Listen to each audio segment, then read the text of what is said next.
Hello, and welcome to Recipes Ben. And as I continue my journey of making homemade bread, I want to see how replacing water with oat milk as a liquid in the bread would affect the overall flavor. And so that's what this batch is all about. So to start, I found that making a Polish pre-ferment increases the overall depth of flavor, so I'm going to start there, and we'll set this up the night before I want to make this loaf of bread. Then the next day, into my stand mixer, I'm going to add 325 grams of bread flour, follow that up with 125 grams of whole wheat flour, and finally 15 grams of salt.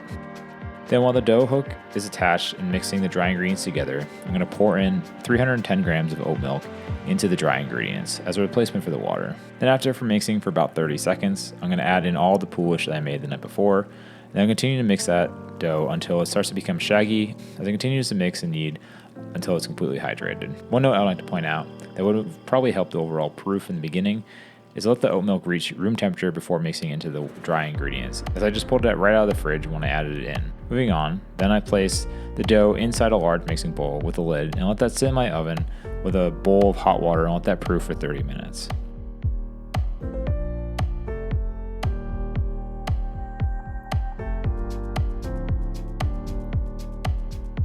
After 30 minutes, the dough was still a little cold because of the oat milk, so I performed a stretch and fold like normal. But after this, what I did was I reheated the water back up to a boil to keep the oven warm enough for the second 30-minute proof. Then I took the dough out of the oven, and with a wet hand, like before, I performed the second stretch and fold to help develop the gluten strength. After that, it went back into the bowl with the lid and let that ferment for at least 1 hour. Then it was finally time to shape the loaf, so I completely floured my work surface on this cutting board, and then I began stretching and folding the dough into the center until I went all the way around in a circle. Finally, to seal the bread, I pulled two opposite pieces away from each other and then pressed them down to the center of the dough and repeat this by turning 90 degrees and doing the same motion. I then flipped it to the seam side down onto the cutting board and began cupping it with my hands until I made a ball. Then I heavily floured a towel and placed that into a bowl and placed the dough seam side up on top of that towel.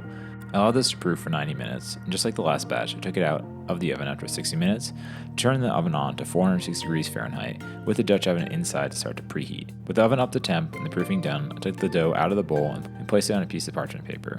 I will note that part of the dough stuck to a towel because I left the bread proof over the vent exhaust of the oven while it was heating up, and the steam kind of cooked part of the bread ahead of time, but it seemed to be okay in the final product.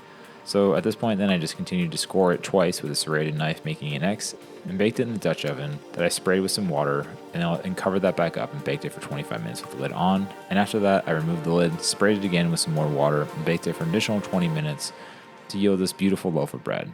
I let the loaf cool for 1 hour before cutting into it, so let's move on to see how it tastes.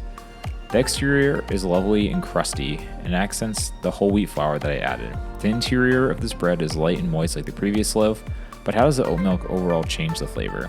Well, I'll say it adds almost a nutty character to the bread, and actually I think it enhances the wheatiness from the whole wheat flour. It's subtle, but it does add another depth of flavor overall. So there you have the results for replacing water with oat milk in the bread. If you're interested in these types of videos, please consider subscribing, and let me know down in the comments what are your favorite additions to homemade bread. Thank you so much for watching, and I'll see you again soon.